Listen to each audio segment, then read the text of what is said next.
நல்ல பொழுதையெல்லாம் தூங்கி கெடுக்கும் சிலர் தங்களுக்கு அதிர்ஷ்டம் இல்லை என்று அலட்டிக் கொள்வதுண்டு. ஆனால் தங்களின் தடைக்கற்களையே தங்களுக்கான படிக்கற்களாக மாற்றியுள்ளனர் சென்னையை சேர்ந்த மாற்றுத்திறனாளிகள் சிலர். தங்களின் உடலில் ஊனம் இருந்தாலும் உள்ளத்தில் ஒருபோதும் அது இருப்பதில்லை என்று உரக்க சொல்லும் மாற்றுத்திறனாளிகள் குறித்த செய்தி தொகுப்பு இப்போது. இந்தியாவின் முதல் பைக் டாக்ஸி சேவையை தமிழகத்தைச் சேர்ந்த இந்த மாற்றுத்திறனாளிகள் துவங்கி வெற்றிகரமாக நடத்தி வருகின்றனர்.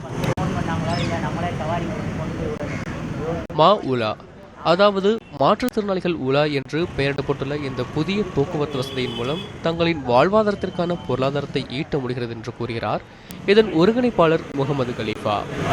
அரசு வேலைவாய்ப்புகளும் கம்மியாக இருக்குது, தனியார் துறையிலையும் வேலைவாய்ப்பு கம்மி. அதே நேரத்தில் மாற்றுத்திறனாளிகள் வேலைக்காக போனாங்கன்னா அவங்களுக்கு குறைஞ்சபட்ச சம்பளம் தான் கொடுக்கப்படுது. அது அவங்களுக்கு போதுமானதாக இல்லை. அப்படிங்கும்போது அப்போ வண்டி வச்சுருக்கும்போது அதே மூலதனமாக கொண்டு ஒரு திட்டத்தை உருவாக்கணும்னு அந்த மாவுலா அப்படிங்கிற ஒரு திட்டத்தை நாங்கள் அறிமுகம் செஞ்சோம். இதில் பார்த்தீங்கன்னா இந்த திட்டத்தின் மூலமாக இப்போ நீங்கள் எப்படி பைக் டாக்ஸி கால் டாக்ஸி இருக்கோ அந்த மாதிரி பைக் டாக்ஸின்னு கொண்டு வரோம். நாங்கள் அரசுக்கு நாங்கள் இதை அங்கீகரிக்கணும் அப்படிங்கிறதுக்காக ஒரு கோரிக்கை வச்சுருக்கோம். இதை நிறுவனமயப்படுத்தி அடுத்த கட்டம் எடுத்துக்கிட்டு செல்வது இருக்கும். இப்போ 10 பேர் தான் இருக்கோம், இன்னும் 30 பேர் இருந்தால் இதை பெரிய அளவில் கொண்டு போகலாங்கிற ஒரு திட்டம் எங்கள்கிட்ட இருக்குது. இதுக்கு உண்டான அந்த இணையதள வசதிகள் வசதிகளை எல்லாம் செய்யலான் இருக்கோம்.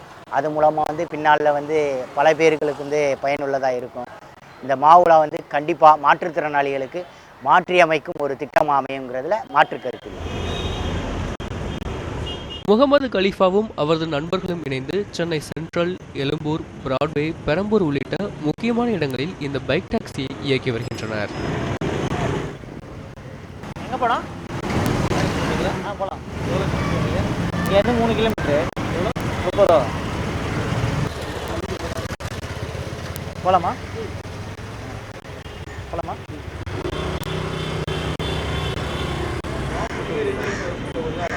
முதன்முறையாக இந்த புதிய போக்குவரத்து வசதியை அறிமுகப்படுத்திய பாலாஜி தனது வாழ்வில் ஒரு மாற்றத்தை கொண்டு வருவதற்காக இந்த முயற்சியில் இறங்கியதாக கூறுகிறார். 19 வயசு ஒரு நல்லா நடந்தேன். அதுக்கப்புறம் தான் நடக்க முடியாது. ஆக்சுவலாக எனக்கு டிமைலின் டிசீஸ்னு ஒன்று. அந்த டிசீஸ் எல்லாம் பாதிக்கப்பட்டதெல்லாம் என் கால்கள் பார்ஷியலி நடக்க முடியாமல் போச்சு. அப்படி ஆரம்பிக்கப்பட்ட அதுதான் மாவுலா. மாவுலானா மாற்றுத்திறனாளி விழா, அது எங்களுக்கான தனி விழா. இதை டைலாக் எப்பவுமே சொன்னது தான். இப்போ என்னன்னா என்னோட பொருளாதாரம் என்னோட மருந்துக்கு பக்காவாக செட் ஆகுது. என்னோட கஷ்டங்கள் முன்னாடி எப்படி இருந்தேன், மூஞ்ச தொங்க போட்டிருந்தேன். இப்போ என்னோட சந்தோஷம் எங்கேயோ இருக்குது, சந்தோஷமா இருக்குது, சமாளிக்க முடியறனால ஐ கேன் கிவ். இந்த போக்குவரத்தில் முதல் 2 கிலோமீட்டர் பயணத்திற்கு 25 ரூபாய் கட்டணம் நிர்ணயிக்கப்பட்டுள்ளது. பின்னர் அடுத்தடுத்த கிலோமீட்டருக்கு கட்டணம் குறைந்து கொண்டே வரும். சில நேரங்களில் வயதானவர்கள் மற்றும் சில மாற்றுத்திறனாளிகளுக்கு இலவசமாக சேவை செய்வதாகவும் பாலாஜி தெரிவிக்கிறார்.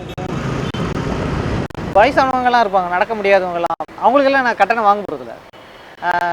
ஊனமுற்றோர்கள், மாற்றுத்திறனாளிகள் ஆளுகளை நான் வாங்க மாட்டேன். ஏன்னா எனக்கு தெரியும், நான் பஸ்ஸில் ஏறும்போதெல்லாம் பஸ்ஸு பிடிக்கும் போதெல்லாம் பஸ்ஸு போயிடும். நான் மனசில் அழுவேன். உண்மையாக பஸ்ஸு நிற்கல, நம்ம எதுவும் பண்ண முடியலையே அப்படியே வருத்தப்படும் போது அந்த உள்ள அழுவாங்க பார்த்தீங்களா அந்த மாற்றுத்திறனாளி. அதை எனக்கு நினைப்பேன். அதை பார்க்கும்போது பார்த்தோன்னே எனக்கு எதுவும் எஸ்டேட் ஆகாது. போய் கேட்டுருவோம், வரீங்களா, சும்மா போகலாம், எங்கே போனோம், அப்படியே வீட்டிலே போய் விட்டுருவோம். அப்படிலாம் பார்த்தோம். வயசானவங்களாம் சில வயசானவங்களாம் ஏற மாட்டாங்க. என்ன பண்ணுவோம், பிளாட்ஃபார்ம் கொஞ்சம் ஹைட்டாக இருக்கும்ல, அது மேலே ஏறிட்டு உட்காந்து ட்ரா பண்ணியிருக்கேன். அது சொல்ல முடியாத உணர்வு, நல்ல சந்தோஷமான உணர்வு. மாற்று திறமையுடன் மாற்று சிந்தனையுடன் ஒரு வித்தியாசமான முயற்சியில் இவர்கள் இறங்கியுள்ளார்கள். சென்னை போன்ற பெருநகரங்களில் இது போன்ற மாற்று போக்குவரத்து வசதி மக்கள் மத்தியிலும் நல்ல வரவேற்பை பெற்று வருகிறது. பிரசாந்த், சிறப்பு செய்தி பிரிவு, நியூஸ் 7 தமிழ்.